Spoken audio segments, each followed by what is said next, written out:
හරි ආයිබෝවන් දුවේ පුතේ සියලුම දෙනාට අපි පසුගිය සතියේ ඔයගොල්ලොත් එක්ක සාකච්ඡා කරන්න යෙදුනේ පරිමාණ රූප කියන පාඩම.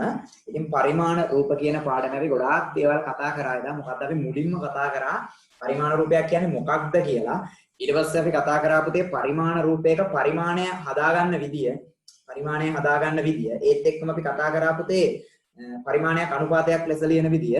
ඒ වගේම තමයි අපට දල සටහනක් හරි රූපයක් ගැන විස්තරයක් හරි දුන්නාට පස්සේ ඊට අදාළව අපි අඳින්න ඕන පරිමාණ රූපයේ ඇඳිය යුතු දිගවල් හොයන විදිහත් අපි කතා කරා. ඒ වගේම තමයි පරිමාණ රූපයක් දීලා දිනකොට ඒ පරිමාණ රූපය ඇසුරින් සැබෑ දිගවල් ගණනය කිරීම ගැනත් අපි කතා කරා.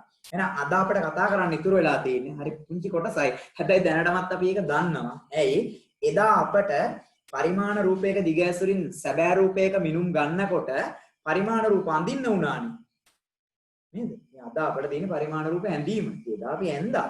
එයාද අපි වෙනස් ආකාරයේ පරිමාණ රූප කීපයක් අඳිමු. එහෙනම් ලියමු අපේ මාතෘකාව පරිමාණ රූප ඇඳීම නැත්නම් පරිමාණ රූප නිර්මාණය.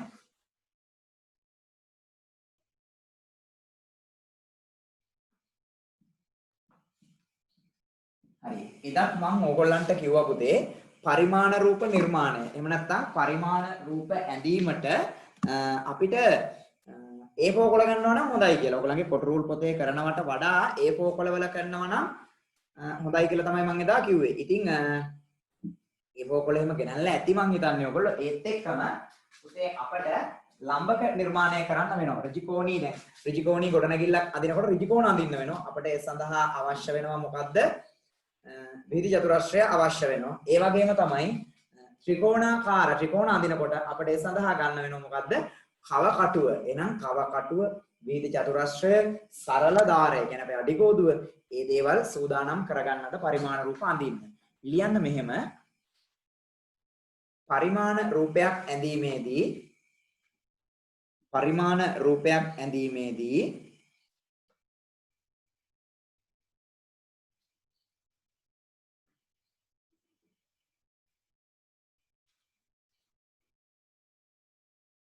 පහත කරුණු පිළිබඳ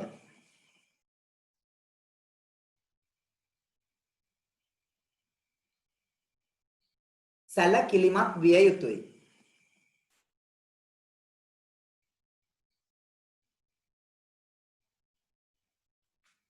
පරිමාණ රූපයක් ඇඳීමේදී පහත කරුණු පිළිබඳ සැලකිලිමත් විය යුතුයි.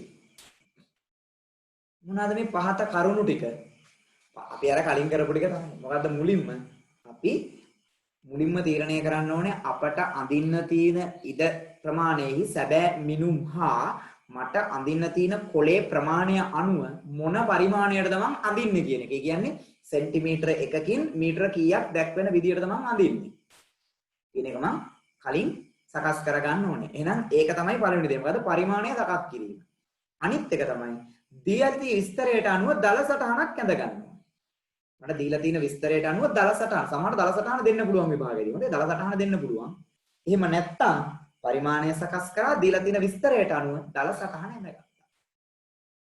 ඊළඟ එක තමයි රූපේ ඇඳිය යුතු දිගවල් හොයා ගන්නවා. අඳින්න ඕන දිගවල් ඒකනේ අපි පාඩමේ මුලින්ම කරේ. නේද? පරිමාණය හා සැබෑ රූපයේ මිනුම් දී ඇති විට ඇඳිය යුතු මිනුම් හොයුව එකනේ අපි මුලින්ම කරේ. අනේ ඇඳිය යුතු මිනුම් ටික හොයා ගන්න ඕනේ. අන්තිමට මොකක්ද කරන්නේ පුතේ? පරිමාණ රූපය අඳින්න ඕනේ. ඔන්න ඔය ටික. තරුදදා ලියාගමු. පළවෙනි එක පරිමාණය සකස් කිරීම. පරිමාණය සකස් කිරීම.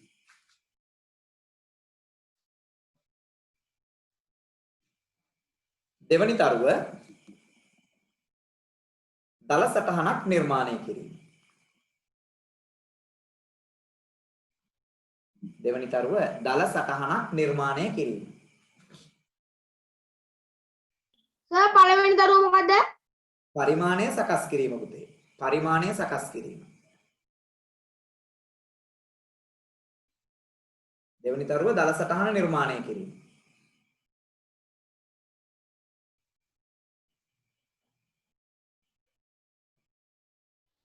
තුන්වෙනි එක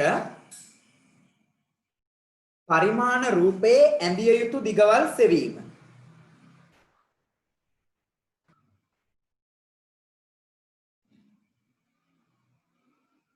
පරිමාණ රූපේ ඇඳිය යුතු දිගවල් සෙවීම.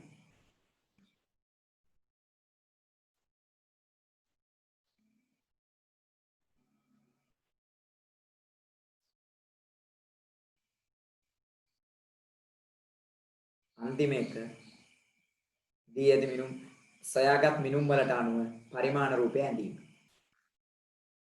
සොයාගත් මිනුම් වලට අනුව පරිමාණ රූපය ඇඳීම. සොයාගත් මිනුම් වලට අනුව පරිමාණ රූපය ඇඳීම. අපි පුංචි වැඩක් කරමු. ලියන්න මෙහෙම.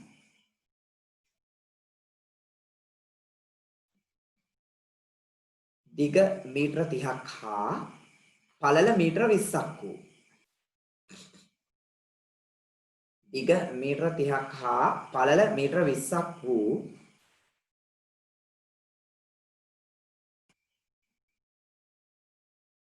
සෘජු කෝණාශ්‍රාකාර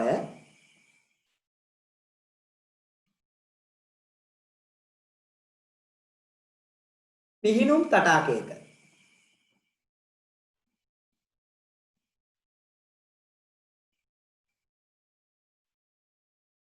පරිමාණ රූපය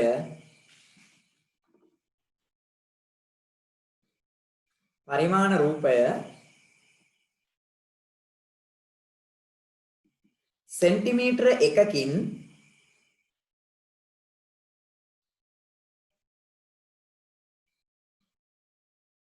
මීටර 5ක් දැක්වෙනසේ.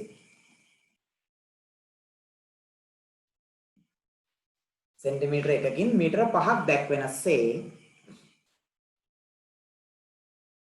අඳින්න.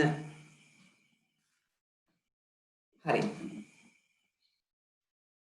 දැන් අපි බලමු අපේ පියාරවල් ටික. මොනවද අපේ පියාරවල් ටික? පළවෙනි එක තමයි පරිමාණය සකස් කිරීම. දැන් මොකද්ද පරිමාණය? පුතේ සෙන්ටිමීටර එකකින් මීටර 5ක් දැක්වීම. ඕකනේ අපේ පරිමාණය. දැන් පරිමාණය සකස් කරන්නලු. කොහොමද සකස් කරන්නේ? සෙන්ටිමීටර එකකින් මීටර 5ක් කියන්නේ සෙන්ටිමීටර 500ක්. සෙන්ටිමීටර එකකින් සෙන්ටිමීටර 500ක්. එහෙනම් අපි මේක අනුපාතයක් විදිහට ලියන්න ඕනේ කොහොමද පුතේ? 1ට 500. පැහැදිලිද? හරි. ඔන්න පළවෙනි දේ කරා අපි. මොකද්ද? පරිමාණය සකස් කරගත්තා. දෙවණියට මම මොකද්ද කිව්වේ? ඔව් දෙවණියට කිව්වේ පුතේ දල සටහනක් ඇඳගන්න. මේකට ඉතින් අඩි කෝදු තියන්න ආරේ මෙහෙ ඕනේ. නිකන් දල රූපයක් ඇඳගමු අපි මේ වගේ. ත්‍රිකෝණාශ්‍රාකාර පිහිනුම් තටාකයක් අපිට අඳින්න කියන්නේ මේ පිහිනුම් තටාකයේ පුතේ දිග මීටර 30යි පළල මීටර 20යි. ඔච්චරයි. මේ දල රූපයක් ඇඳගත්තා. තුන්වෙනියට අපිට කියනවා මේකේ මොකද්ද හොයන්න කියන්නේ? ඇඳිය යුතු දිගවල් හොයාගන්න එපා. පරිමාණ රූපේ අඳින්න ඕන දිගවල් හොයාගන්න ඕනේ. දැන් මෙතන තියෙනවා මීටර 30ක්. පැහැදිලිද? ඒ සඳහා අඳින්න ඕන සෙන්ටිමීටර ගාන හොයන්න ඕනේ. අපි මුලින්ම හොයමු දිග පැත්තට අඳින්න ඕන සෙන්ටිමීටර ගාන. කොහොමද හොයන්නේ? 1 සෙන්ටිමීටරයක් ඇන්දොත් සෙන්ටිමීටර 500ක් නිරූපණය වෙනවා. දැන් දිග පැත්තේ තියෙනවා මීටර 30ක්. මීටර 30ක් කියන්නේ සෙන්ටිමීටර නම් 30ගේ අගට බිඳුවක් දැම්මා. බිඳු දෙකක් දැම්මා. ඇයි? මීටර සෙන්ටිමීටර ගන්න 100ෙන් ගුණ කරනවානේ. නේද? 3000ක් එනවා. මේකේ දිග පැත්ත සෙන්ටිමීටර 3000ක්. එයාව බෙදන්න ඕනේ කාගෙන්ද? 500ෙන්. මොකෝ වෙන්නේ? මේ බිඳු දෙකට මේ බිඳු දෙක කැපෙනවා. එතකොට 30 බෙදීම 5 කීය දෙන්නේ? සෙන්ටිමීටර 6ක් අඳින්න ඕනේ මේකේ දිග වෙනුවට. එතකොට පළල මෙයාගේ පළල පැත්ත ඕගොල්ලන්ට වෙනවා මීටර 20ක්. අපි දන්නවා 1 සෙන්ටිමීටරයකින් සෙන්ටිමීටර 500ක් නිරූපණය වෙනවා. මෙතන තියෙනවා මීටර 20ක් කියන්නේ සෙන්ටිමීටර නම් 2000ක්. මෙයාව බෙදනවා කීයෙන්ද? 500ෙන්. මෙයාව 500ෙන් බෙදුවාම මේ බිඳුවකට මේ බිඳුව දෙක කැපෙනවා. 25න් බෙදුවාම කීය දෙන්නේ සෙන්ටිමීටර 4යි. එහෙනම් මම අඳින්න ඕන පරිමාණ රූපේ මොනවද තියෙන්න ඕනේ? ඔව් සෙන්ටිමීටර 6ක දිගක් තියෙන්න ඕනේ. සෙන්ටිමීටර 4ක පළලක් තියෙන්න ඕනේ. පැහැදිලිද? ඒක තමයි මගේ පරිමාණ රූපය. හරි? දැන් මේ වැඩ ටික ඔක්කොම කටු වැඩනේ.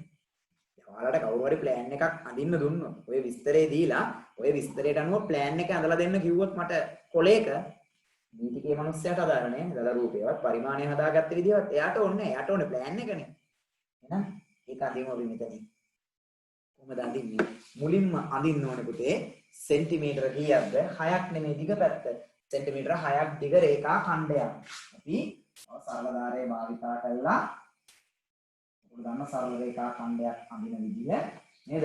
මේ විදියට ඇඳලා සරල රේඛාවක් ඔයගලන්ට පුළුවන් සරල රේඛා ඛණ්ඩයක් ලකුණු කරන්න ඕගොල්ලෝ ඉගෙන ගන්නවා පුතේ කවකටුවෙන්. කවකටුවට සෙන්ටිමීටර 6ක දුරක් අරගෙන ඔයාලට පුළුවන් මේකේ සෙන්ටිමීටර 6ක රේඛා ඛණ්ඩයක් ලකුණු කරන්න. ඔයගොල්ලෝ ඉගෙනගෙන තින්නේ රේඛා ඛණ්ඩයක් ලකුණු කරන විදිය. දැන් එන සෙන්ටිමීටර 6යි. කියන්නේ සෙන්ටිමීටර 6යි. ඒත් එක්කම පුතේ ඍජු කෝණ තියෙන්න ඕනේ මෙයාගේ දෙකලවරම. ඇයි ඍජු කෝණාශ්‍රාකාර වේණුම් තටාකයක්. කොහොමද කරන්නේ? ගන්නවා විහිද චතුරස්‍රය. විහිද චතුරස්‍රය අරගෙන ඍජු කෝණ අඳිනවා. ඔන්න මම මෙතන ඍජු කෝණයක් අඳිනවා. ඍජු කෝණයේ ශීර්ෂය භාවිතා කරලා මේ විදිහට බලන්න. මෙන්න අඳිනවා ඍජු කෝණය. හරි? මේ පැත්තෙත් ඕගොල්ලන්ට පුළුවන් මේ විදිහට ඍජු කෝණයේ ශීර්ෂය භාවිතා කරලා ඍජු කෝණය. හරි? දැන් ඕගොල්ලන්ගේ මේ පැත්තේ එන්න ඕනේ සෙන්ටිමීටර කීයද පුතේ පළල පැත්ත? 4යි. මොකක්ද ඕගොල්ලෝ කරන්නේ? කව කටුවට ගන්නවා සෙන්ටිමීටර 4ක්. සෙන්ටිමීටර 4ක් කව කටුවට අරගෙන මොකද කරන්නේ? මෙතන තියලා සෙන්ටිමීටර 4ක් දුරින් මේ වගේ ඡාපයක් අඳිනවා. මෙතනත් මේ වගේ ඡාපයක් අඳිනවා. ඊට පස්සේ මොකද්ද කරන්නේ පුතේ? ඒ ඡේදන ලක්ෂ දෙක මේ විදිහට යා කරනවා.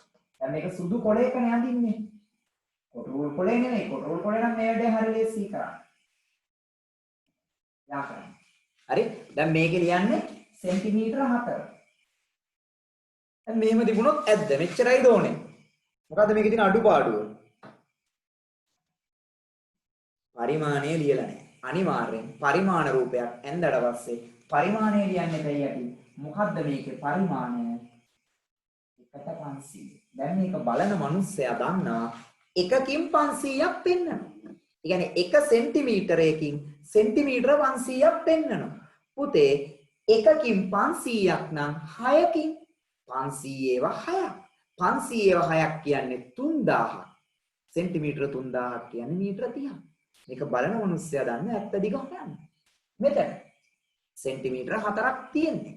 පුතේ එකට 500යි කියලා යටින් ලියලා තියෙන්නේ. ඒ කියන්නේ එකකින් 500ක් පෙන්නනවා. එකකින් 500ක් පෙන්නනවා නම් හතරකින් පෙන්නන ගාන හොයන්න 500 ඒවා 4ක්. කීයද 2000? 2000ක් කියන්නේ සෙන්ටිමීටර මීටර නම් 20ක්. හරිනේ? මේ විදිහට අඳින්න. සාමාන්‍යයෙන් අපි නිර්මාණයක් කරාම මේව මකන්නේ නැහැ. මේ වැඩිපුර ඇඳිච්ච ඒවා මේ ඡාප මකන්නේ නැහැ. නමුත් මේ ප්ලෑන් එක අපි වෙන කෙනෙක්ට දෙන එකක් නේද? ප්‍රායෝගිකව ප්ලෑන් එකක් යන්දාම අපි මේක දැන් ගෙදරක ප්ලෑන් එකක් යන්දාම ප්ලෑන් එක අඳින්නේ කවුරුවත්.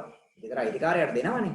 එතකොට ඉතින් මේවා තියන්නේ නැහැ. මේවා මකලා තමයි දෙන්නේ. හොඳේ. කමන්නේ. ඔයගොල්ලෝ අඳපු රූපේ විදිහට තියන්නේ කොටස් ටික. ඉක්මන් කරන්න. හරි? පරිමාණය හදන්න. දල සටහනක් අඳින්න. දිගයි පළලයි හොයාගන්න. ඊට පස්සේ ඇඳිය යුතු දිගයි පළලයි හොයලා අර වගේ රූපය අඳින්න. ඉක්මන් කරන්න.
හරි ඉක්මන් කරන්න පුතේ. අද අපි මේ පාඩමේ පුංචි කොටසයි තියෙන්නේ. කොටස කරලා අපි යනවා ටෙස්ලා කරන කියන පාඩමට. ටෙස්ලා කරන පාඩම හරි ලේසි පාඩමක්. ගණන් හදන්න දෙයක් නෑ. අපිට ක්‍රියාකාරකම් තමයි ගොඩක් තියෙන්නේ. අපි ඉක්මන් කරලා මේ පාඩම ඉවර කරගත්තොත් තව රූප දෙකයි තියෙනවා. මම දෙකයි අඳන්නේ තව රූප. ඊට පස්සේ අපිට ටෙස්ලා කරන පාඩමට යන්න පුළුවන්. හරි පුතේ. දැන් එහෙනම් අපි අපේ දෙවෙනි උදාහරණයට යමු. අපි මේ යන්නේ ඍජුකෝණාශ්‍රාකාර බිමක් නේ. අපි ත්‍රිකෝණාකාර එකක් කරන්නේ. අපි ත්‍රිකෝණ නිර්මාණය ඉගෙන ගත්තා. හොඳයි අපි ඔන්ලයින් පාඩම් පටන් ගත්තෙම ත්‍රිකෝණ නිර්මාණය. ලියන්න.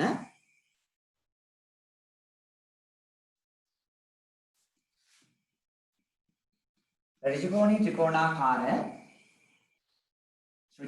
ත්‍රිකෝණාකාර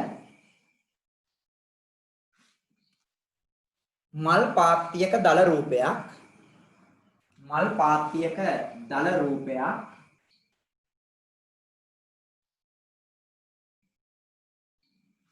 පහදින් දැක්වේ.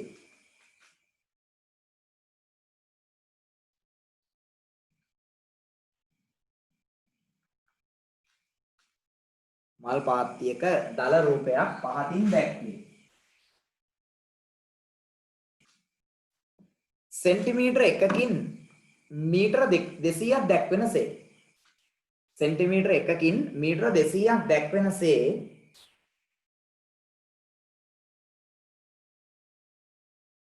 එහි පරිමාණ රූපය අඳින්න.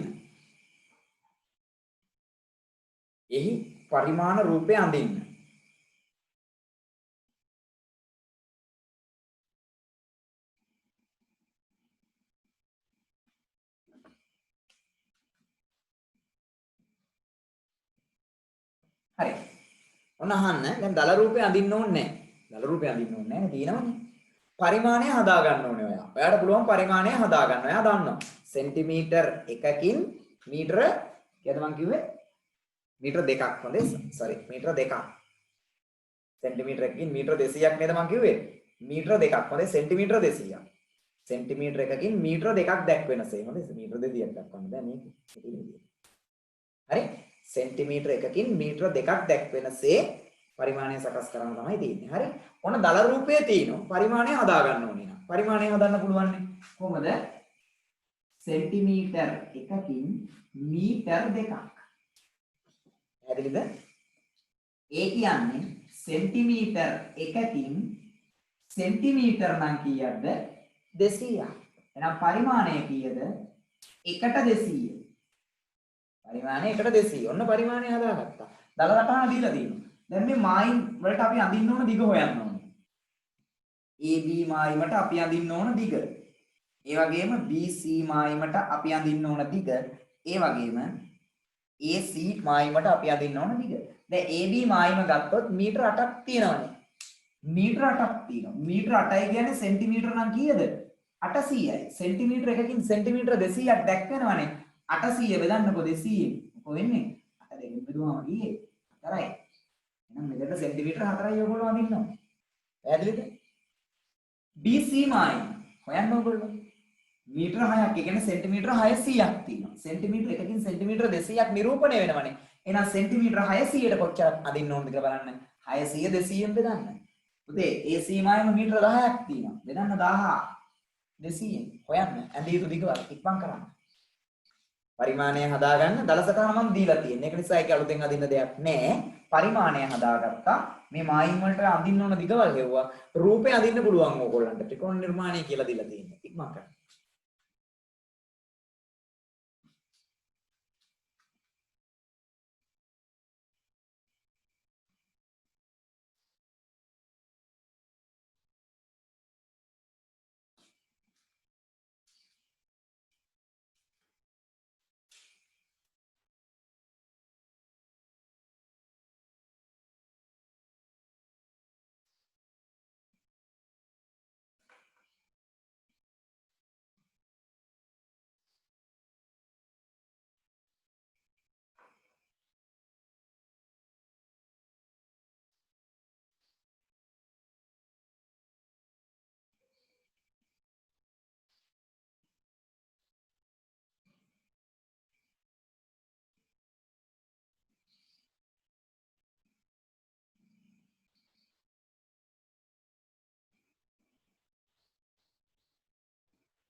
කීය දෙන්නේ?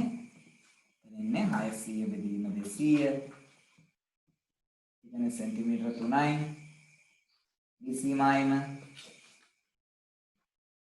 ඉසීමායිම මීටර 10 කියන්නේ සෙන්ටිමීටර 1000යි. 1000 බෙදීම 200 කීය දෙන්නේ සෙන්ටිමීටර 5යි. ඔන්න මායිම් තුනේ ඇඳිය යුතු දිගවල් හොයාගත්තා. දැන් ඔයා පරිමාණ රූපේ අඳින්න ඕනේ. ඒ කියන්නේ අපිට වැදගත්නේ පරිමාණ රූපේනේ. කොහමද අඳින්නේ? මුලින්ම අඳිනවා BC රේඛා ඛණ්ඩය. සෙන්ටිමීටර කීයක් තියෙනවද එයාගේ? සෙන්ටිමීටර 3ක්. අඳින්න බලන්න ඕගොල්ලෝ. මේ වගේ BC රේඛා ඛණ්ඩය අඳින්න ඕනේ. හරි? කව කටුවට ගත්තා සෙන්ටිමීටර 3ක් අරගෙන මේ පැත්තේ තියලා මෙන්න ඡාපයයි මේ පැත්තේ තියලා මෙන්න ඡාපයයි යන්දා මේ දෙන්න අතර තියෙන සෙන්ටිමීටර 3යි. දැන් මට කියන්න දැන් මෙතන B මෙතන C. උදේ ලම්බකයක් අඳින්න ඕනේද? B තියෙන පැත්තට ලම්බ ඇත්තටම ඍජු කෝණික ත්‍රිකෝණයක්. ඇත්තට පුතේ මෙතන ඇඳෙන්න ඕනේ ඍජු කෝණයක්. මෙතන ඍජු කෝණයක් තියෙන්න ඕනේ. එතන ඍජු කෝණයක් එන්න එතන ලම්බකයක් ඇඳෙන්න ඉපේ. ඇත්තටම මෙතෙන්දී විහිති චතුරස්‍රය භාවිතා කරලා ලම්බකයක් අඳින්න අවශ්‍ය නැහැ. මොකද ත්‍රිකෝණයේ පාද තුනේ දිග දීලා තියෙනකොට ත්‍රිකෝණයක් අඳින්න තියෙන්නේ. පාද තුනේ දිග දීලා ත්‍රිකෝණයක් නිර්මාණය කරන්න කියලා තමයි කියන්නේ. මේක 3යි. මේ පාදයේ සෙන්ටිමීටර 4යි. මේ පාදයේ සෙන්ටිමීටර 5යි. එහෙමනේ අපට ආවේ. සෙන්ටිමීටර 4 ඇඳලා සෙන්ටිමීටර 5 ඇඳලා පස්සේ හරියට මේ දෙන්න ඡේදනය වන ලක්ෂයයි B ලක්ෂයයි යා කරාම හරියටම මෙතනින් ඍජු කෝණයක් ඇඳලා බලන්න ඕගොල්ලෝ. අපේ බෝඩ් එකේ තියෙන නියම දිගවල වලින් ගන්න බෑ. ඔයගොල්ලෝ ඇඳලා බලන්න. හරියටම ඔයගොල්ලන්ට එන ඍජු කෝණයක්. සෙන්ටිමීටර දැන් 4ක් අරගෙන මෙතන තියලා මෙන්න මේ ඡාපයක් ගහනවා. හරි ඊට පස්සේ සෙන්ටිමීටර 5ක් ගන්නවා. 5ක් අරගෙන C ලක්ෂයේ තියලා මෙහෙම ඡාපයක් ගැව්වට පස්සේ පුතේ මෙතන අනිවාර්යෙන්ම ඔයගොල්ලන්ට එන ඍජු කෝණයක්. ඒක අර කලින් ඍජු කෝණාශ්‍රය අඳිද්දි වගේ විහිදි චතුරස්‍රය භාවිතා කරන්න දෙයක් නැහැ. ඕගොල්ලෝ හරියට අර දිගවල් දෙක ගත්තා නම් මට බෝඩ් එකේ නම් ඉන්නේ නැහැ. හොඳයි මම හරි දිගවල් නෙමෙයි ගත්තේ. ඕගොල්ලන්ට එන ඍජු කෝණය. හරි?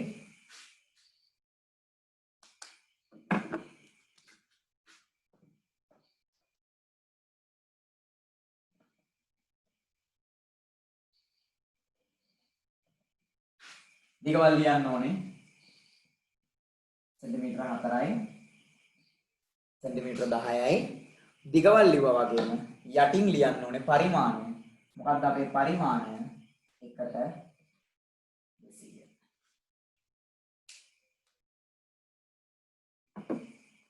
හරි?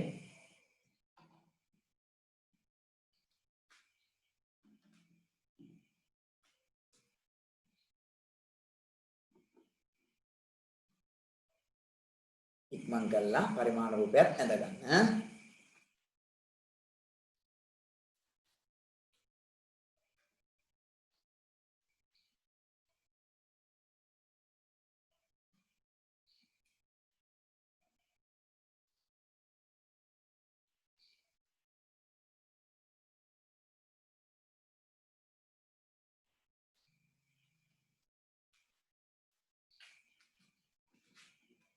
හරි පුතේ.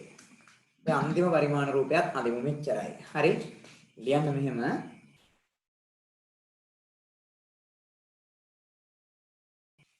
පහත දැක්වෙන්නේ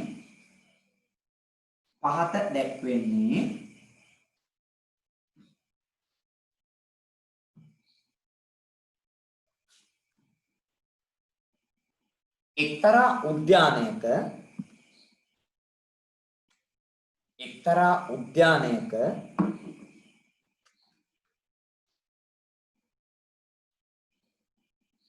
දල රූප සටහනකි.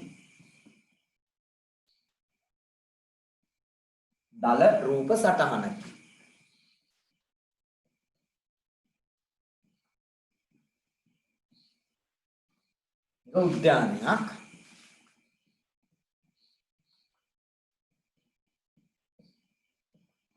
මීටර වලින් දිගවල් දීලා තියෙන්නේ. ඍජු කෝණ දෙකක් තියෙන්නේ. මීටර 10යි මේ පැත්තයි සමානයි 12.5 12.5 මේ පැත්ත 7.5 මේ පැත්ත 7.5 x සෙන්ටිමීටරයකින් යන එක් සෙන්ටිමීටරයකින්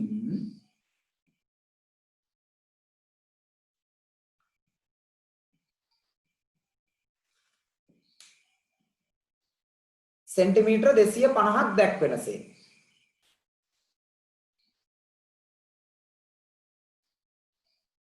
නැත්නම් කෙලින්ම මෙහෙම ලියන්න. එතකොට ඔයගොල්ලෝ පරිමාණය හදන්න ඕනෙත් නැහනේ. මෙහෙම ලියන්න. 1ට 250 පරිමාණයට. මෙහෙම ලියන්න. 1ට 250 පරිමාණයට 1ට 250 පරිමාණයට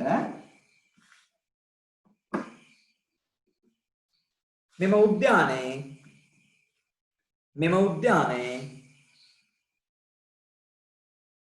පරිමාණ රූපය නිර්මාණය කරමු. 1ට 250 පරිමාණයට මෙම උද්‍යානයේ පරිමාණ රූපය නිර්මාණය කරමු. ඔන්න දල සටහන අඳින්න දෙයක්වත් නැහැ. හරි? දල සටහන දීලා තියෙන්නේ. පරිමාණය හදන්න දෙයක්වත් නැහැ. පරිමාණයක් දීලා තියෙන්නේ. මොකක්ද ඕනේ? මෙන්න මේ මිනුම් සඳහා ඇඳිය යුතු දිගවල් හෙව්වා. ඇඳිය යුතු දිගවල් හොයලා රූපය අඳින්න විතරයි තියෙන්නේ. දැන් ඇත්තටම මේ හැම පැත්තක්ම අඳින්න ඕන දිගවල් හොයන්න ඕනේ නැහැ. මේ දෙන්න සමාන නිසා මේ පැත්ත විතරක් හෙව්වාම ඇති. මේ දෙන්න සමාන නිසා මේ පැත්ත විතරක් හෙව්වාම ඇති. මේ පැත්ත විතරක් හෙව්වාම ඇති. එහෙනම් මෙතන මායිම් තුනක් හොයන්න ඕනේ. මොකද්ද? AB මායිම සඳහා ඇඳිය යුතු දිග හොයන්න ඕනේ. BC මායිම සඳහා ඇඳිය යුතු දිග හොයන්න ඕනේ. CD මායිම සඳහා ඇඳිය යුතු දිග හොයන්න ඕනේ. එහෙනම් මේ දල සටහන ඇඳලා මේ මායිම් වලට ඇඳිය යුතු දිගවල් හොයන්න බලන්න ඕගොල්ලෝ. ඉක්මන් කරන්න.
පරිමාණයක් ගන්න. ඒක නිසා පරිමාණය හදන්න දෙයක් නැහැ. 1ට 250 තමයි පරිමාණය.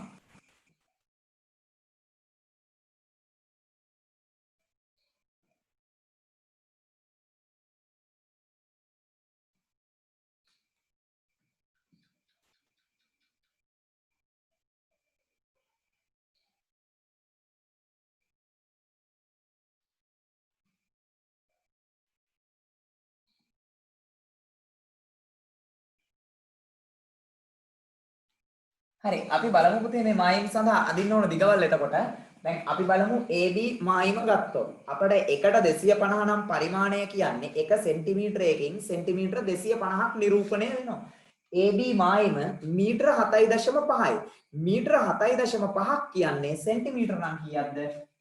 850. මේක බෙදෙනවා 1 සෙන්ටිමීටරයකින් සෙන්ටිමීටර 250ක් නිරූපණය වෙන්නේ. ඒක 250ෙන් බෙදෙනවා. අපි දන්නවා 750ට 250 ඒවා තුනයි. එහෙනම් මේ මායිමට සෙන්ටිමීටර 3යි අඳින්න ඕනේ. BC මායිම. යෙදෙන්නේ 12.5 මීටර. මීටර සෙන්ටිමීටර කරන්න 100ෙන් ගුණ කරන්න එපැයි. 12.5 100ෙන් ගුණ කරාම 1250ක් වෙනවා සෙන්ටිමීටර. ඉතින් 1 සෙන්ටිමීටරයකින් සෙන්ටිමීටර 250යි නිරූපණය වෙන්නේ. මේක 250න් බෙදුවනම් අපට එනවා කීයද කියලා පුතේ 1250 250න් බෙදන්න බලන්න 1250 4යි 1250ට 5යි. එහෙනම් සෙන්ටිමීටර කීයද එන්නේ? 5යි. මෙතන මීටර 10. මීටර 10 කියන්නේ සෙන්ටිමීටර නම් කීයද 1000. 1 සෙන්ටිමීටරයකින් සෙන්ටිමීටර 250යිනේ. එහෙනම් සෙන්ටිමීටර 1000 ඇතුළේ 250 කීයක් තියනවද බලන්න. මෙයාව 250න් බෙදනවා. එතකොට කීයද එන්නේ පුතේ? සෙන්ටිමීටර 4. දැන් හරිනේ ඔන්න මායිම් තුනේ අදින්න ඕන දිගවල හොයාගත්තා. මේ මායිමට සෙන්ටිමීටර 4යි, මෙතෙන්ට 5යි, මෙතෙන්ට 7.5යි. ඔන්න හොඳට බලා ගන්න මේක අඳින විදිය. මේ රූපය අඳිද්දි පුතේ ඕගොල්ලන්ට විහිද චතුරස්‍රයක් ඕනේ, කවකටුවක් ඕනේ, සරල ධාරය, පැන්සල ඔය ඔක්කොම ඕනේ. යාතන දිගවල් ටික තියෙද්දි මම මෙතනින් දල සටහන මකලා රූපය අඳින්නම්. හොඳට බලා ඉන්න. අපි මුලින්ම මේ CD මායිම අඳිමු මේ මායිම. කීයක් අඳින්න ඕනද? සෙන්ටිමීටර 4ක් අඳින්න ඕනේ. කොහොමද අඳින්නේ? සරල ධාරය ගත්තා.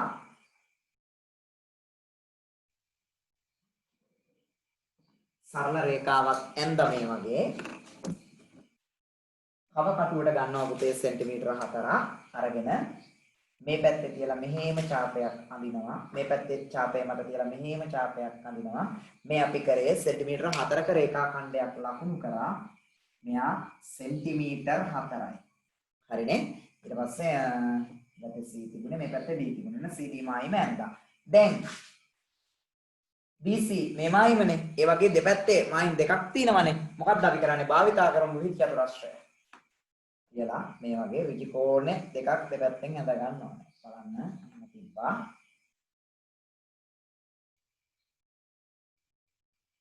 මෙන්න එක ඍජු කෝණයක්. අනිත් පැත්තෙත් අපි ඍජු කෝණයක් ඇඳගමු මේ විදිහට.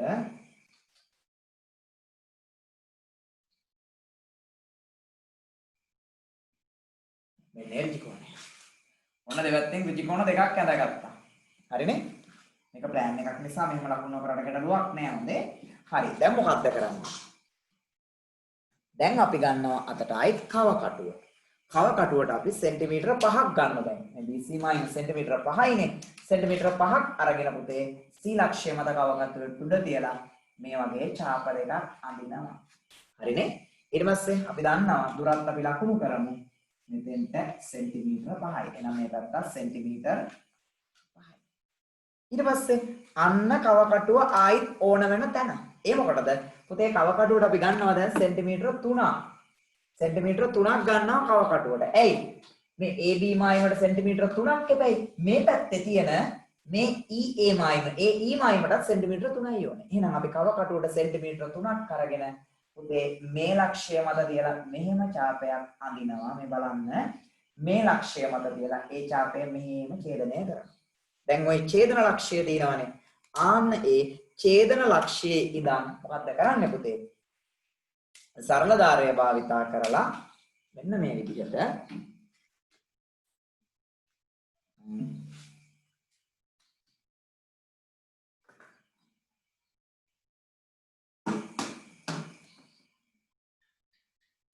මේ දෙන්නව යා කරනවා. මෙන්න බලන්න උද්‍යානයේ පරිමාණ රූපය. හරි?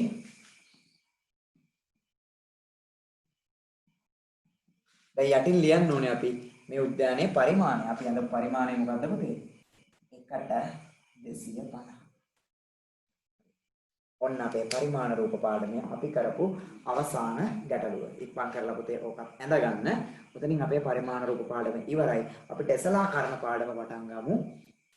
ඉක්මන් කරලා මේ විදිහට ඇඳගන්න.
හරි පුතේ. පරිමාණ රූපය අඳින්න දුන්නු කාලය ඇති.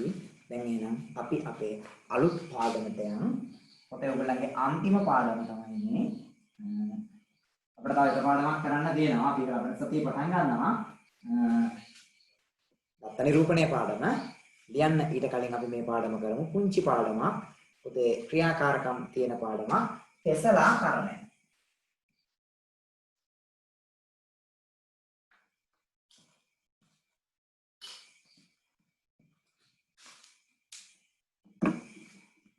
හරි. දැනටමත් ඕගොල්ලෝ දන්නවා ටෙස්ලාකරණය ගැන. අපි පොඩ්ඩක් මම අහන්නම් ඕගොල්ලන්ගෙන් ටෙස්ලාකරණය අපි මොකද 7 කරලා තියෙනවා. 7 ඕගොල්ලන්ට තියෙනවා. සුද්ධ ටෙස්ලාකරණ, අර්ධ සුද්ධ ටෙස්ලාකරණ. මොකද්ද මේ ටෙස්ලාකරණයක් කියන්නේ? ඕගොල්ලෝ දැකලා ඇති ගෙදරක එහෙම ටයිල් අල්ලනකොට. නේද? වාසුන් යන ලස්සනට හැඩයට අල්ලන්නේ නේ. සමහරට එකම ප්‍රමාණයේ ටයිල් අල්ලනවා. සමහරට ප්‍රමාණ දෙකක ටයිල් අල්ලනවා නේ. දැන් අපි හිතමු මෙන්න මෙහෙම.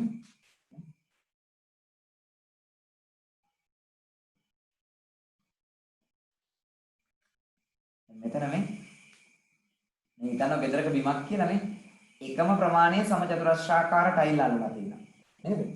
ඔය වගේ එහෙම නැත්නම් අපි හිතමු මේ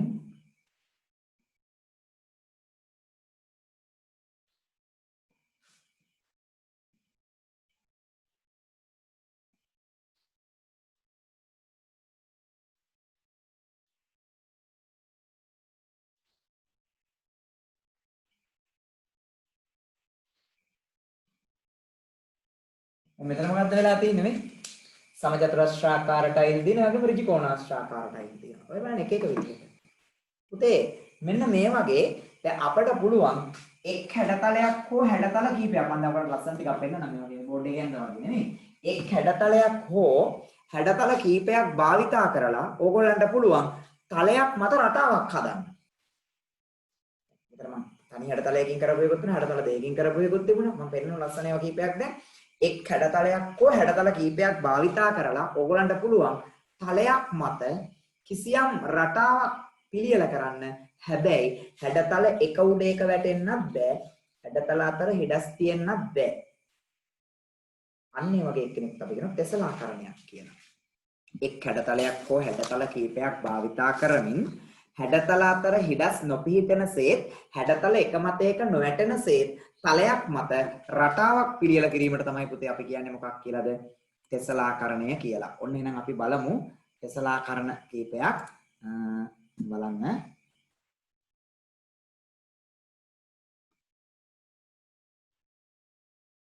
ටෙස්ලාකරණය තමයි අපේ මාතෘකාව. ටෙස්ලාකරණයක් කියන්නේ මොකක්ද එහෙනම්? එක් හැඩතලයක් හෝ හැඩතල කීපයක් යොදා ගනිමින් හැඩතල එක මතයක නොවැටෙන සේත් අතර හිඩස් නොපිහිටන සේත් තලයක් මත රටාවකට පිළියෙල කිරීමට තමයි අපි කියන්නේ මොකක් කියලාද? ටෙස්ලාකරණයක් කියලා. හරි? ඔන්න එහෙනම් අපි බලමු ටෙස්ලාකරණ කීපයක් හදලා මෙන්න මේ වගේ ගන්න ටෙස්ලාකරණයක් තියෙනවා. මේ බලන්න. දැන් ඔයගලන්ට පේනවා මම ඔය ටෙස්ලාකරණය ඇඳලා තියෙන්නේ ඊතල වගේ හැඩවලින්. පාට මම එක එක ඒවා භාවිතා කරලා තියෙනවා. හැබැයි මම එකම හැඩතලයකට භාවිතා කරලා තියෙනවා. බලන්න මේ. මේ ඊස් ටික තියෙනවා ඊස් ඉහළට තියෙනවා. මේ අනිත් ඊස් ටික පහළට තියෙනවා. ආයි බලන්නකො ගන්නට ඒ ටික සම්බන්ධ කරලා තියෙනවා. ඒ වගේම තමයි මට තව ඕන මේ පැත්තට මේ ඕනම පැත්තකට මේ ටෙස්ලාකරණය තව දික් කරන්න පුළුවන්, දීර්ඝ කරන්න පුළුවන් ඕනම අතකට. දැන් මේක බලන්න. මේ ටෙස්ලාකරණය දිහා බලනකොට ඒක හැඩතල ගොඩාක් තියෙනවා. ඔයගලන්ට පේනවා මේ තරුවක් වගේ හැඩතලයක් තියෙනවා. ත්‍රිකෝණාකාර හැඩතලයක් තියෙනවා. දැන් මෙතන තියෙන 1 2 3 4 5 6යි තුඩු තුනක තරුවක් තියෙනවා. මෙතන තියෙන ශීර්ෂ 4ක තරුවක්. එතකොට මෙතන හැඩතල කීපයක් හැඩතල 4ක් විතර තියෙනවා. ටෙස්ලාකරණය මේක තමයි දෙපැත්තටම ඕන පැත්තකට අරගෙන යන්න පුළුවන්. තව දීර්ඝ කරන්න පුළුවන්. හරි? මේ තවත් ටෙස්ලාකරණයක්. මේ බලන්න මේකේ මැද්දේ තියෙනවා ෂඩාශ්‍රයක්. ෂඩාශ්‍රයක් වගේ හැඩයක්. ඊට පස්සේ මේ ඒ අකුරු වගේ හැඩ අරගෙන තියෙනවා. බලන්නකෝ. දැන් මෙතන මම මුලින් දාලා තියෙන ටෙස්ලාකරණයේ එකම හැඩතලයයි භාවිතා කරලා තියෙන්නේ.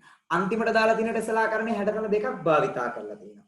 මේ මැද්දේ තියෙන ටෙස්ලාකරණයේ හැඩතල 1 2 3 4ක් තියෙනවා. එහෙනම් එක් හැඩතලයක් හෝ හැඩතල කීපයක් යොදා ගනිමින් හැඩතල එක මතයක නොවැටෙනසේත් අතර හිඩස් නොපිහිටනසේත් තලයක් මත රටාවකට පිළියෙල කිරීමට තමයි අපි කියන්නේ ටෙස්ලාකරණය කියලා. ඉතින් ටෙස්ලාකරණයේ මාතෘකාව ලියලා ලියන්න ඕගොල්ලෝ එක් හැඩතලයක් හෝ හැඩතල කීපයක් යොදා ගනිමින් ඔය වැටිලා තියෙන වාක්‍ය ලියන්න ඔයගලන්ට පේනවා ඇති. ලියන්න ඉක්මනට. තෙසලාකරණය කියලා මාතෘකාව ලියන්න. ඊට පස්සේ ලියන්න එක් හැඩතලයක් හෝ හැඩතල කීපයක් යොදා ගනිමින්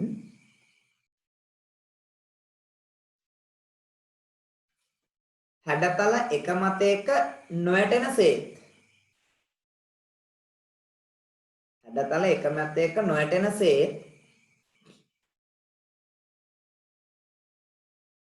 අතර හිඩස් නොපිහිටනසේත් තලයක් මත රටාවකට පිළියෙල කිරීම තෙසලාකරණය. තලයක් මත රටාවකට පිළියෙල කිරීම තෙසලාකරණයයි. දැන් මම ඕගොල්ලන්ට ඔය පෙන්නලා තියෙන තෙසලාකරණ අඳින්න ගියොත් ඕගොල්ලන්ට මේ පන්තියේ දැන් ඉතිරි කාලයම යනවා තෙසලාකරණ අඳින්න. නේද? ඒ නිසා ඔයගොල්ලෝ සරල එකක් ඇඳගන්න මොකක් හරි මම ඔන්න බෝඩ් එකේ දාන්නම් එකක් බලන්න මේ. ඔයගොල්ලන්ට පුළුවන් මෙන්න මෙහෙම. මෙන්න බලන්න. මට කියන්න මේ තෙසලාකරණය අඳින්න හැඩතල වර්ග කීයක් හැඩතල කීයක් භාවිතා කරලා තියෙනවද ඇත්තටම? 2යිද? එකයි නේද? දැන් කෙනෙක් හිතන්න පුළුවන් දෙකක් තියෙනවනේ. නේ? සමචතුරස්‍රයක් තියෙනවා. මේ වගේ ඍජුකෝණික ත්‍රිකෝණක් තියෙනවා කියලා. දෙකක් තියෙනවා කියලා හිතන්න පුළුවන්. දෙකක් නෑ එකයි. හොඳ සමචතුරස්‍රය නේ. ඔයගලන්ට පේනවා මේ වගේ ඍජුකෝණික ත්‍රිකෝණ දෙකක් තිබ්බහම තමයි සමචතුරස්‍රයක් හැදිලා තියෙන්නේ. මෙහා මත මෙහා මෙහෙම තිබ්බහම සමචතුරස්‍රයක් හැදිලා තියෙන්නේ නේද? ඒක නිසා මෙන්න මේ හැඩතලේ විතරයි භාවිතා කරලා තියෙන්නේ. හැඩතලයක් විතරයි භාවිතා කරලා තියෙන්නේ මේකට නේද? හැදිලිනේ? හරි. ඉක්මනට අඳින්න බලන්න ඕක. ඔක ඇඳගත්තාම ඇති. වෙලාව ගන්න එපා ඉක්මන් කරන්න. මේ හැඩතලේ භාවිතා කර ඇත හොඳේ.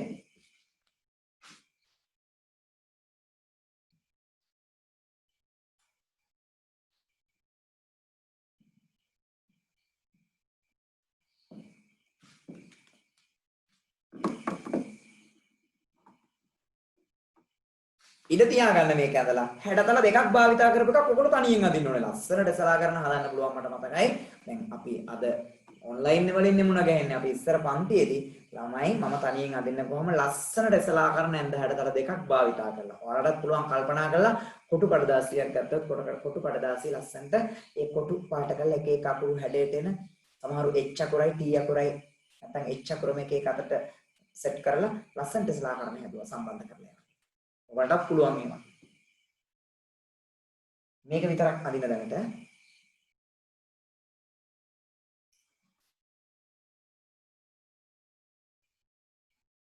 හරි. දැන් මෙතනින් එහාට අපිට කතා කරන්න දිනව පුතේ ඩෙසලාකරණ වර්ග ගැන. හරි. ඩෙසලාකරණ වර්ග ගැන. දැන් මෙන්න මේ වගේ බලමු. අපි මේ මම මේ පෙන්නපු ටෙසලාකරණ තුන තියෙනමනේ. පළවෙනි ටෙසලාකරණය ගත්තොත් එක් හැඩතලයක් විතරයි භාවිතා කරලා තියෙන්නේ. දෙවෙනි හා තුන්වෙනි කියන ටෙසලාකරණ දෙකේ හැඩතල දෙකක් තුනක් හතරක් ඒ වගේ භාවිතා කරපු අවස්ථා තියෙනවා. පුතේ මේ එක් හැඩතලයක් විතරක් භාවිතා කරලා කරන ටෙසලාකරණ වලට අපි නමක් කියනවා ශුද්ධ ටෙසලාකරණ කියලා. එහෙනම් අපේ ඊළඟ මාතෘකාව තමයි මොකද්ද පුතේ? ශුද්ධ ටෙසලාකරණ. හරි? ඊළඟ මාතෘකාව ශුද්ධ ටෙසලාකරණ.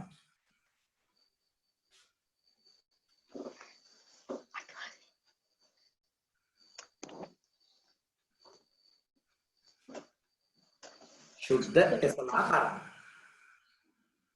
බලන්න මොකද්ද මේ ශුද්ධ ටෙසලාකරණයක් කියන්නේ? එක් හැඩතලයක් පමණක් භාවිතා කරමින් සිදු කරන ටෙසලාකරණ වලට තමයි කියන්නේ ශුද්ධ ටෙසලාකරණ කියලා. අඳින්න බලන්න. ලියන්න බලන්න. එක් හැඩතලයක් පමණක් භාවිතා කරමින් සිදු කරන ටෙසලාකරණ තමයි ශුද්ධ ටෙසලාකරණ කියලා කියන්නේ පුතේ.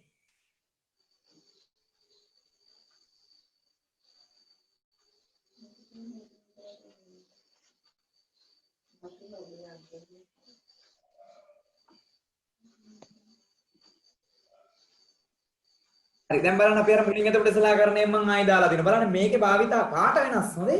හැඩතල එකයිනේ. ඊහිස් විතරයි භාවිතා කරලා දෙන්නේ. අර ඔයගොල්ලෝ බෝඩ් එකේ ඇඳගත්තු උදාහරණෙත් එකයි එක හැඩතලයනේ භාවිතා කරේ. ඒවට තමයි අපි කියන්නේ ශුද්ධ ටෙසලාකරණ. බලන්න මේ මෙයා. බලන්න ඔයගෙත් ඊහිසක් තමයි දෙන්නේ. එකම ඊහිසනේ දෙක එක අතර දාලා දෙන්නේ. ප්‍රමාණයවත් වෙනස් නෑ. පාට විතරයි වෙනස්. එකම හැඩතලයක් තියෙන්නේ. හරි? මේක බලන්න මේ. කරන්න මේ ෂඩර්ශ විතරයි භාවිතා කරලා තියෙන්නේ. එහෙනම් මම මේ අදලා තියෙන ටෙස්ලාකරණ තුනම ශුද්ධ ටෙස්ලාකරණ. එකම හැඩතලයක් විතරයි භාවිතා කරලා තියෙන්නේ. එක හැඩතලයක් විතරක් භාවිතා කරලා කරන ටෙස්ලාකරණ වලට තමයි කියන්නේ ශුද්ධ ටෙස්ලාකරණ කියලා. දැන් ඔයගොල්ලන්ට පුළුවන් ශුද්ධ ටෙස්ලාකරණ කීපයක් අඳින්න. හරි?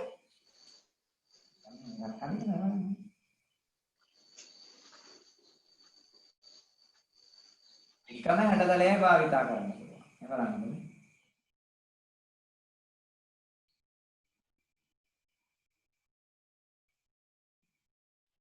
බෝඩ් එක ගැන බලන්න ඕගොල්ලෝ පොඩ්ඩක් මේ. ඕගොල්ලන්ට මම මේ ප්‍රසන්ටේෂන් එකේ පෙන්නන තරම් එකක් මේ වෙලාව ඇතුළත ඇඳ ගන්න බෑ. ඒක ඒ වගේ එකක් ඕගොල්ලන්ට අඳින්න පුළුවන් පන්ති ඉවරුනහම. හරි? දැන් මේ තියෙන්නේ මේ ශුද්ධ රසලාකරණය. ශුද්ධයි. මේක එක හැඩතලයයි තියෙන්නේ. තව මේ පැත්තට දික් කරන්න පුළුවන්. මෙහෙට ඕන පැත්තකට මට මේ ටෙස්ලාකරණය අරගෙන යන්න පුළුවන්. මම භාවිතා කරලා තියෙන්නේ එක හැඩතලයයි. එක හැඩතලයක් විතරක් භාවිතා කරපු ටෙස්ලාකරණ වලට තමයි කියන්නේ ශුද්ධ ටෙස්ලාකරණ කියලා. හරි? ලියවනේ. ඇඳගන්න මේ වගේ එකක්. ඔයගොල්ලන්ට පෙන්නවා ටෙස්ලාකරණ කීපයක්. දැන් ඔයගොල්ලන්ට පුළුවන් පන්ති වුණාට පස්සේ අර මේ වගේ සරල එකක් නෙමෙයි නිර්මාණාත්මක එකක් කරන්න. නිර්මාණාත්මක ටෙස්ලාකරණයක් ශුද්ධ ටෙස්ලාකරණයක් කරන්න පුළුවන් ඔයගොල්ලන්ට.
හරි. ඒ තමයි ශුද්ධ ටෙස්ලාකරණය.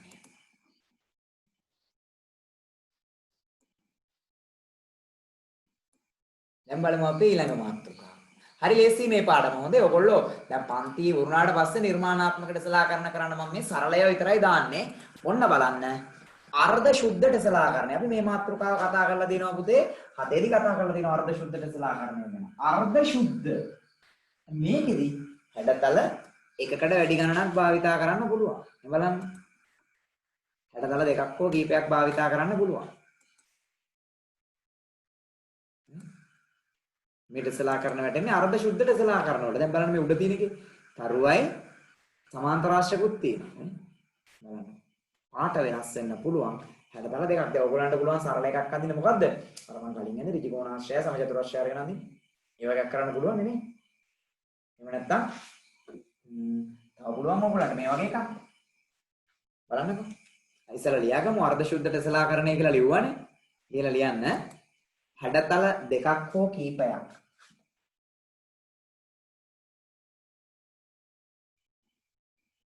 හැඩතල දෙකක් හෝ කීපයක්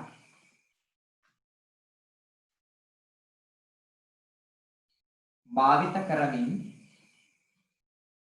හැඩතල දෙකක් හෝ කීපයක් භාවිත කරමින්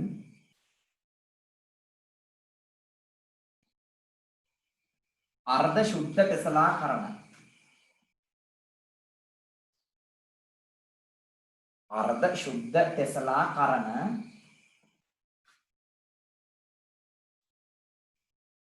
ඇඳිය හැක.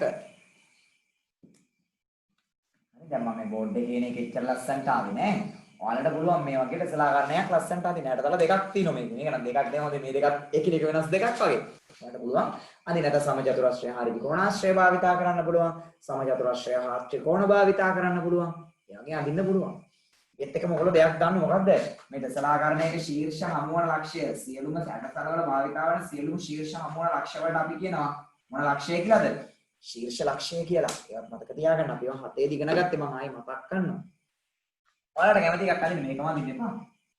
හැඩතල දෙකක් හෝ වැඩි ගණනක් භාවිතා කරලා කරන ආකාරي පුංචි රසලාකරණයක් අදින්න ඕගොල්ලෝ.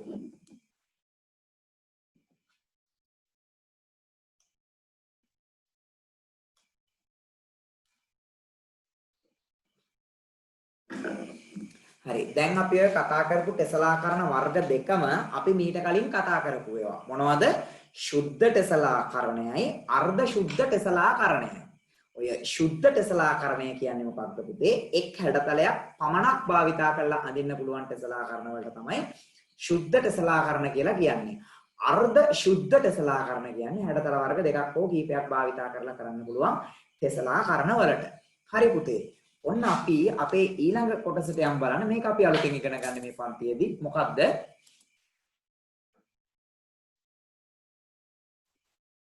සවිදි ටෙසලාකරණ.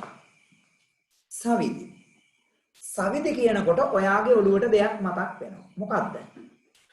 සවිදි තල රූප කියලා જાතියක් ඔයා ඉගෙන ගත්තානේ. මොනවද මේ සවිදි තල රූප කියන්නේ?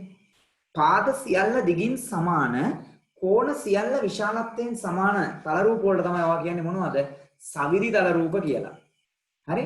දැන් ඔයගොල්ලෝ දන්නවා සමපාද ත්‍රිකෝණය කියන එක කෙනා. පාද තුනේම දිග සමානයි, කෝණ තුනත් සමානයි. එක කෝණයක් අංශක 60 ගානේ තියෙන්නේ. සවිදි තල රූපයක්. නේද? සමචතුරස්‍රය. දැන් බලන්න මම දාන සවිදි තල රූප ටික මේ තියෙන්නේ. ඔයගොල්ලෝ දන්නවනේ මේවා. මුලින් ඉන්නේ සමපාද ත්‍රිකෝණය. දෙවණියට ඉන්නේ සමචතුරස්‍රය. පොඩ්ඩක් කරකවල ඇඳලා තින්නේ. හරි?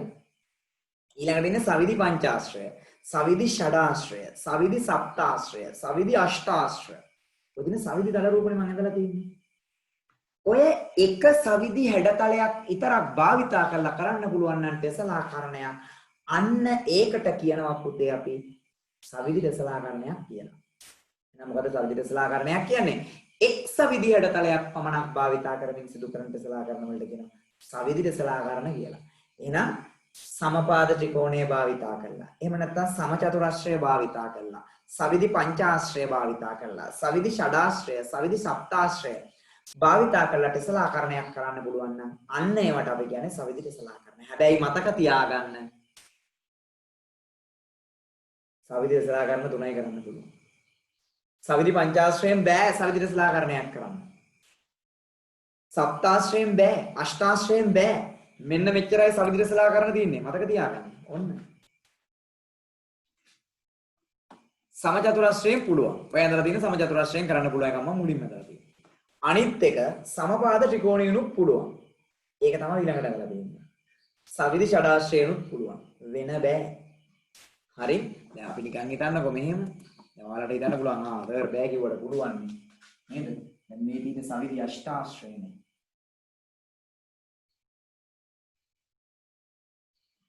මේ සවිදි අෂ්ටාශ්‍රය. මෙයාගෙන් පුළුවන් නේ. දැන් අපි යන්නේ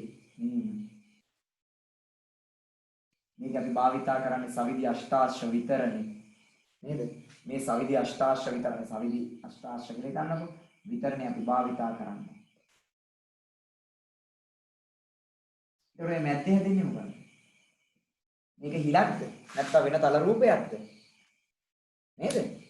හරියන්නේ එක් සවිදි හැඩතලයක් විතරයි තියෙන්න පුළුවන්. සවිදි අෂ්ටාශ්‍ර දෙකක් එකතු වෙනකොට මෙන්න මැද්දේ හැදෙන මොකද්ද? අපි දන්නේ දිදුරක්ද තවත් තල රූපයක්ද? එක්ක තල රූපයක් කියන්න පුළුවන්. එහෙම වුණොත් මේක අර්ධ ශුද්ධ කොටට යනවා. නේද? ඒක නිසා ඒක හරියන්නේ නැහැ. සවිදි පංචාශ්‍රය පුළුවන් ද බලන්න අඳින්න. සවිදි පංචාශ්‍රය බලන්න නේ. මේක සවිදි කියලා හිතන්නකො සවිදි නේ. හරි? දැන් ඔයා මේ පාදයේ මත තව පංචාශ්‍රයක් අඳිනවා, මේ පාදයේ මත තව පංචාශ්‍රයක් ඇඳුනොත් මැද්දේ එනවා මෙන්න මේ වගේ පුංචි ධාරයක්. හරියන්නේ නැහැ. එහෙනම් මතක තියාගන්න සවිදි ටෙසලාකරණ අඳිද්දි පුතේ සමපාද ත්‍රිකෝණයෙන් පුළුවන්, සමචතුරස්‍රයෙන් පුළුවන්, සවිදි ෂඩාශ්‍රයෙන් පුළුවන්. ඔය තුන් දෙනාගෙන් විතරයි පුළුවන්. සවිදි පංචාශ්‍රයෙන් බෑ, සවිදි අෂ්ටාශ්‍රයෙන් බෑ, සප්තාශ්‍රයෙන් නවාශ්‍රයෙන් කොහොමත් බෑ. එහෙනම් සවිදි ටෙසලාකරණ තුනයි තියෙන්නේ. ඒ තුනම ඕගොල්ලන්ට දැන් අඳින්න පුළුවන් නේද? මෙන්න මෙහෙම එකක් හිතන්න. පුතේ මේකක් පොඩ්ඩක් බලන්න.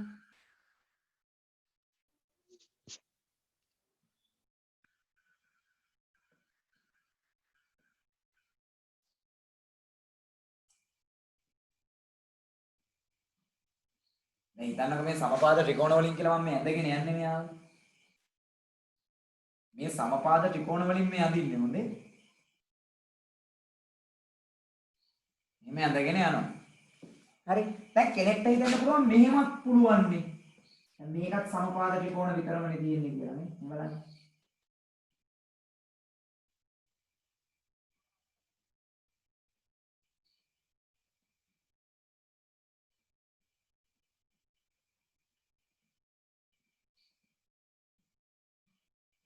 මේක හරියන්නේ නැහැ පුතෝ. මේක හරි. මේක ගැටලුවක් නේ. මොකද ශීර්ෂ ලක්ෂ වලදී ශීර්ෂ හමු වෙනවා. භාවිතාවන හැඩතල වල හැම ශීර්ෂයක්ම ශීර්ෂ ලක්ෂයකදී හමු වෙනවා මේ. එකතු වෙනවා. ශීර්ෂ ලක්ෂයක් වට. හැබැයි මෙතන මේ හැඩතලේ පාදයට තමයි මේ හැඩතලේ ශීර්ෂයේ ගිහිල්ලා සම්බන්ධ වෙන්නේ. එහෙනම් මෙහෙමට සලාකරණ නැහැ.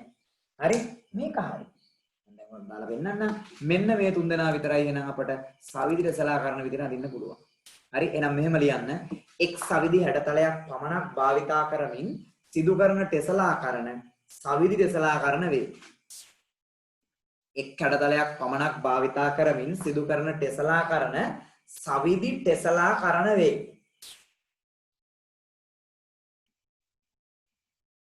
හරි? දැන් මම මේ උඩින් දාලා තියෙන කළු පාට සවිදි හැඩතල කීපයක්. කීපයක් නේ අපි කතා කරන සවිදි හැඩතල ටික. සමපාද ත්‍රිකෝණය, සමචතුරාශ්‍රය, සවිදි පංචාශ්‍රය, සවිදි ෂඩාශ්‍රය, සවිදි සප්තාශ්‍රය, අෂ්ටාශ්‍රය දාලා තියෙනවා. හැබැයි මේන් තුන් දෙනාගෙන් විතරයි අඳින්න පුළුවන්. ඒක නිසා ඒක අපි යටින් ලියාගමු. මෙහෙම ලියන්න. පාද සියල්ල දිගින් සමාන, කෝණ සියල්ල විශාලත්වයෙන් සමාන. පාද සියල්ල දිගින් සමාන, කෝණ සියල්ල විශාලත්වයෙන් සමාන.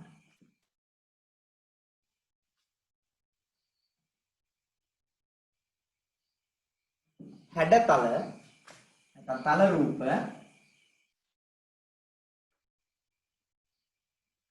සවිදි බහුවශ්‍ර ලෙස ගැනේ. සවිදි බහුවශ්‍ර ලෙස ගැනේ. සමාන පාද සියල්ල දිගින් සමාන, කෝණ සියල්ල විශාලත්වයෙන් සමාන තල රූප සවිදි බහුවශ්‍ර ලෙස ගැනේ. සවිදි බහුවශ්‍ර ලෙස ගැනේ.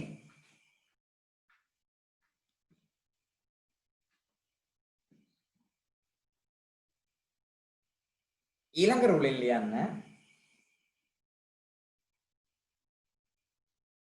සවිදි බහුවශ්‍ර අතරින්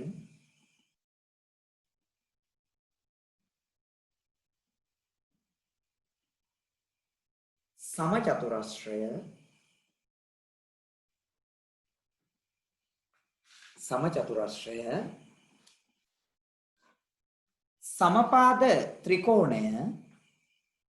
සමපාද ත්‍රිකෝණය හා සවිදි ෂඩාශ්‍රය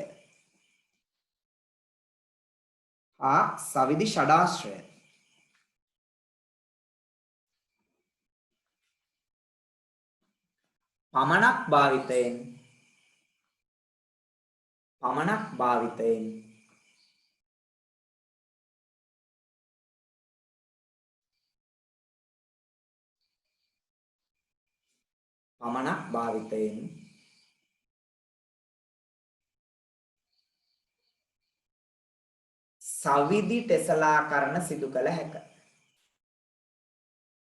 සවිදි ටෙසලාකරණ සිදු කළ හැක. හරි. දැන් ඕගොල්ලන්ට මේ තුනම ඇඳ ගන්න පුළුවන්. මේක මහ ලොකු දෙයක් නෙවෙයිනේ නේද? සමචතුරස්‍රය භාවිතා කළා අර මම මුලින් යන දෙකමනේ තියෙන්නේ. සමචතුරස්‍රය ටිකක් අඳින්න තියෙන්නේ. ඊට පස්සේ සමපාද ත්‍රිකෝණය. ඊට පස්සේ සවිදි ෂඩාශ්‍රය. සවිදි ෂඩාශ්‍රය නිර්මාණය කරද්දී පොඩ්ඩක් සැලකිලිමත් වෙන්න ඕනේ.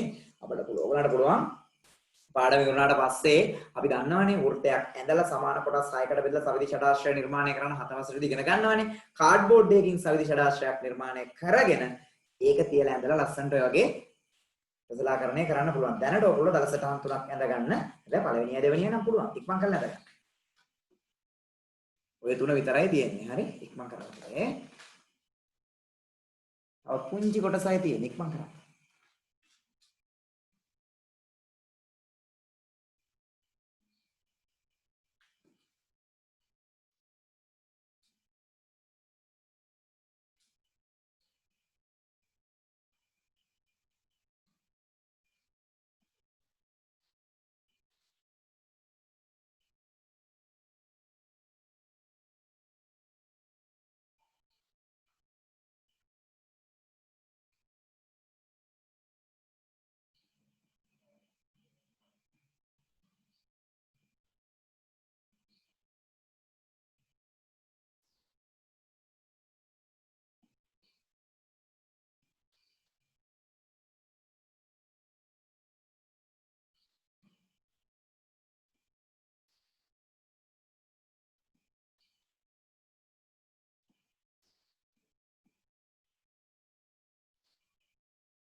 හරිද පුතේ? වෙනස.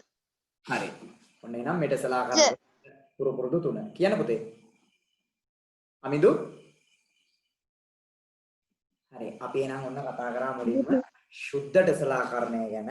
මොකද්ද පුතේ අපි සුද්ධ ටෙසලාකරණයක් කිව්වේ? එක් හැඩතලයක් පමණක් භාවිතා කරලා කරන ටෙසලාකරණය. නේද? හැඩතල දෙකක් හෝ කීපයක් ගත්තොත් අපි ඒකට කියනවා අර්ධ සුද්ධ ටෙසලාකරණයක් කියලා. ඊට පස්සේ සවිදි හැඩතල අපි දන්නවා පාද සියල්ල දිගින් සමාන කෝණ සියල්ල විශාලත්වයෙන් සමාන තල රූප වලට තමයි අපි කියන්නේ සවිදි තල රූප කියලා. සවිදි තල රූප භාවිතා කරලා කරන්න පුළුවන් නම් ටෙසලාකරණයක් එක් සවිදි තල රූපයක් විතරක් භාවිතා කරලා කරන ඒවාට අපි කියනවා සවිදි ටෙසලාකරණයක් කියලා. එහෙම කරන්න පුළුවන් ටෙසලාකරණ තුනයි තියෙන්නේ. මම මේ තුනම දාලා තියෙනවා. හරි? ඔච්චරයි. පුතේ ඊට පස්සේ යන්න තියෙන්නේ අර්ධ සවිදි ටෙසලාකරණ වලට. මතක තියාගන්න හොඳට හොඳේ ශීර්ෂ ලක්ෂවල විතරයි ශීර්ෂ මුණ ගැහෙන්නේ. පාදයක මැද්දට ගිහිලා ශීර්ෂයක් මුණ ගැහෙන්න බෑ. ඒකත් මතක තියාගන්න හොඳේ. දැන් අපි යන්නේ අර්ධ සවිදි ටෙසලාකරණ වලට. මේ බලන්න.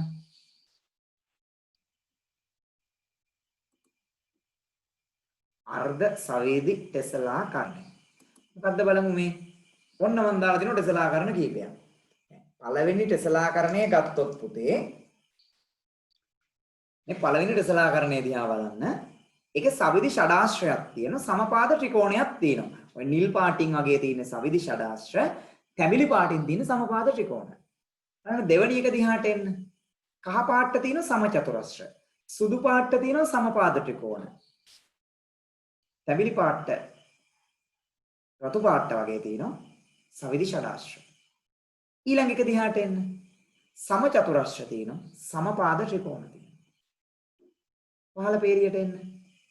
ලා දම් පාට ලා නිල් පාට හුරු පාටකට තියෙන සවිදි අෂ්ටාශ්‍ර. ඒ අතරේ තියෙන දම් පාට සමචතුරස්‍ර. ඊළඟ එක්කෙනා ගාවට එන්න. සමචතුරස්‍ර තියෙනවා සමපාද ත්‍රිකෝණ තියෙනවා. පේනවද ඔයගොල්ලන්ට? හරි. ආයිත් එන්න. මෙතන තියෙනවා අපිට 1 2 3 4 5 6 7 පාද 16ක් තියෙන බහුවශ්‍රයක් තියෙන්නේ. මේ වෘත්ත නෙමෙයි හොඳේ හොඳට බලන්න. මේ බහුවශ්‍ර එකතු කරලා හදපු. ඊට පස්සේ මෙතන තියෙන සමපාද ත්‍රිකෝණ සුදු පාට අතරේ. ආයි මේ පැත්තට එන්න. කොළ පාටට තියෙනවා සවිදි ෂඩාශ්‍රයක්. එයාගේ වටේට ලානිල් පාටට සමපාද ත්‍රිකෝණ සම්බන්ධ කරලා. හරි ඒ වගේ බලන්න පුතේ මේ මම ඇඳලා තියෙන්නේ සවිදි හැඩතල තියෙන්නේ. සවිදි නැති අය නේ ඍජුකෝණාශ්‍ර නැහැ නේ මේ බලන්න. ඍජුකෝණාශ්‍ර තියෙනවද නැහැ? අර ඊතල වගේ ඒවා තියෙනවද නැහැ? ඒව නැහැ. හැබැයි මේවා තියෙන්නේ සමපාද ත්‍රිකෝණ, සමචතුරාශ්‍ර, පංචාශ්‍ර නැහැ. සවිදි ෂඩාශ්‍ර, සවිදි අෂ්ටාශ්‍ර බලන්න. ඒ වගේ ඒවා තමයි තියෙන්නේ. සවිදි හැඩතල ඔක්කොම තියෙන්නේ. පාද සියල්ල දෙකින් සමාන, කෝණ සියල්ල විශාලත්වයෙන් සමාන. සවිදි හැඩතල භාවිතා කරලා කරපු ටෙසලාකරණ කීපයක් තමයි මේ තියෙන්නේ. හැබැයි එක් සවිදි හැඩතලයකට වඩා එක ටෙසලාකරණයක් ඇතුලේ තියෙනවා. දෙකක් හෝ කීපයක් තියෙන අවස්ථාවක් තියෙනවා. ඒක නිසා මේවට අපි කියනවා අර්ධ සවිදි ටෙසලාකරණ කියලා. ඔන්න සවිදි හැඩතල දෙකක් හෝ කීපයක් භාවිතා කරමින් සිදු කරන ශීර්ෂ ලක්ෂයක් වටා ඔන්නක ගොඩාක් වැදගත් මම ඕක කියලා දෙනවා ඊළඟට. ශීර්ෂ ලක්ෂයක් වටා දක්ෂිනාවර්තව හෝ වාමාවර්තව එකම සැකැස්මකට හැඩතල පිහිටන ටෙසලාකරණ වලට තමයි කියන්නේ අර්ධ සවිදි ටෙසලාකරණ කියලා. එහෙනම් ඒ වාක්‍ය ලියා ගමු ඉස්සෙල්ලම. මොකද්ද? සවිදි හැඩතල එකකට වැඩි ගණනක් දෙකක් හෝ කීපයක් භාවිතා කරමින් සිදු කරන ශීර්ෂ ලක්ෂයක් වටා දක්ෂිනාවර්තව හෝ වාමාවර්තව එකම සැකැස්මකට හැඩතල පිහිටන ටෙසලාකරණ තමයි අර්ධ සවිදි කියලා කියන්නේ. ඒ වාක්‍ය ලියලා අපි මෙන්න මේක අඳගමු. මේක අඳගන්න ලේසියි. සමචතුරස්‍ර හා ත්‍රිකෝණ තියෙන එක තියෙන්නේ මේක. හරි ලේසි නේද?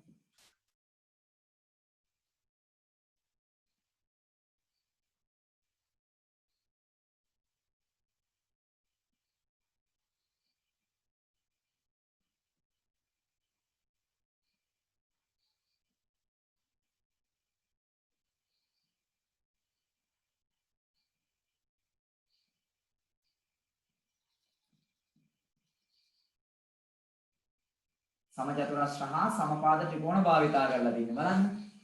මේකද ඔය දෙවෙනි එක හොඳේ මම බෝඩ් එකේ අඳින එක නොබැලුවත් ඕගොල්ලන්ට මම බෝඩ් එකෙත් දාලා තියෙනවා. මේ තියෙන්නේ. ඒ නැතත් ඕගොල්ලන්ට දැන් මේ ප්‍රසන්ටේෂන් එකේ මේ දෙවෙනි එක තියෙන්නේ මෙන්න මේ දෙවෙනි නේ මැද තියෙන එක. ඒක තමයි අඳින්න තියෙන්නේ. නැත්තම් මේ උඩ තියෙන මේක අඳගත්තත් ගැටලුවක් නැහැ.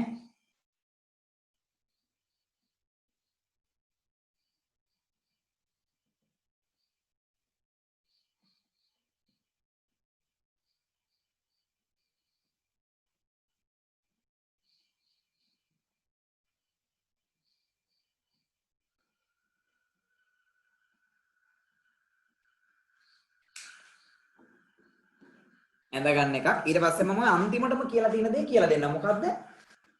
සවිධි හැඩතල දෙකක් හෝ කීපයක් භාවිතා කරමින් සිදු කරන ශීර්ෂ ලක්ෂයක් වටා දක්ෂිනාවර්තව හෝ වාමාවර්තව එකම සැකැස්මකට හැඩතල පිහිටන ඩෙසලා කරන. අන්නේ කතාව මම ඊට පස්සේ කියලා දෙන්නම්. හරි?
හරි දැන් බලමු අපි පොඩ්ඩක් මම මේ ඩෙසලාකරණයක් ඇඳලා දින දල්සටහන පුතේ අපි නිකන් හිතමු මෙන්න මෙහෙම දැන් සමචතුරස්‍රයක ශීර්ෂයකට ශීර්ෂ ඔක්කොම සමානයිනේ සවිදි හැඩතලනේ මම A කියලා දැම්ම කියලා හිතන්න මෙතනත් A මෙතනත් A මේ හැමතැනම A හරි ත්‍රිකෝණයක ශීර්ෂයක් ඇතුළේ මම B කියලා දානවා මේ B මෙතනත් B මෙතනත් B දැන් මේ ශීර්ෂ ලක්ෂය හරි මෙතනත් බලන්න මේ මෙයා ගත්තොත් මම මේ මෙතන A මෙතන A මෙතන B මෙතන B මෙතන B කොහොමද එන්නේ මම මොන ශීර්ෂ ලක්ෂයක් වටේට ගත්තද දැන් මේ ශීර්ෂ ලක්ෂයේ වටේට තියෙන කෝණ ටික තියෙන පිළිවෙල ගන්නවා මම මේ දක්ෂිනාවර්ත පිළිවෙල කොහොමද තියෙන්නේ A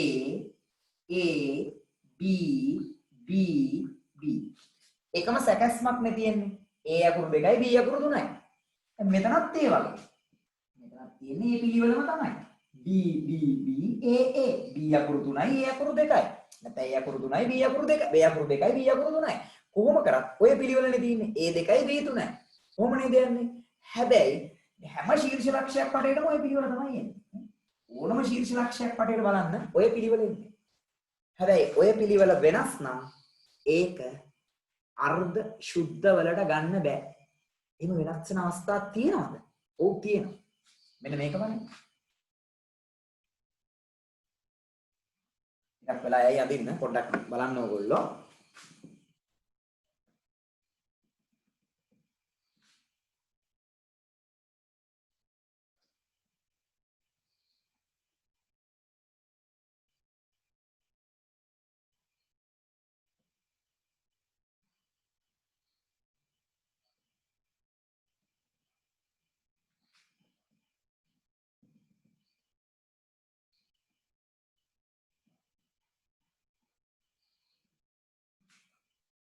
ඔයාලා හිතන්න මම මේ අඳින ටෙසලාකරණය අඳින්නේ පුතේ සවිදි ෂඩාශ්‍ර හා සමපාද ත්‍රිකෝණ භාවිතා කරලා. හොඳේ? බෝඩ් එකේ ඔයගලන්ට මේ විදිහට මෙන්නේ නෑ. හොඳේ? බලන්න.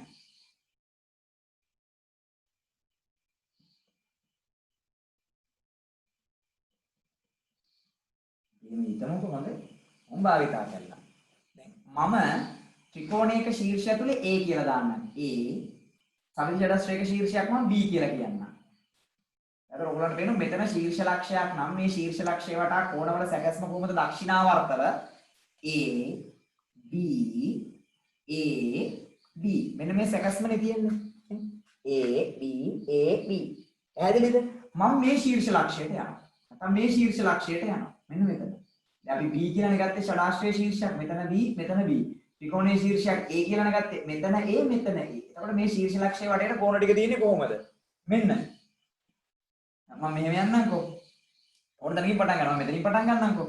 B B A A. දැන් ඔයගොල්ලන්ට පේනවා මේ ශීර්ෂ ලක්ෂයේ වටේ කෝණ ටික තියෙන සැකැස්මයි මේ ශීර්ෂ ලක්ෂයේ වටේ කෝණ ටික තියෙන සැකැස්මයි වෙනස්. මෙතන තියෙන්නේ AB AB. මෙතන තියෙන්නේ AB BA නැත්නම් BB AA. එක ළඟ අකුරු එක જાතිය දෙක දෙක නැතිලා. හැබැයි මෙතන තියෙන්නේ එහෙම නෙමෙයි. අකුරක් මාරුවෙන් මාරුවට නේ.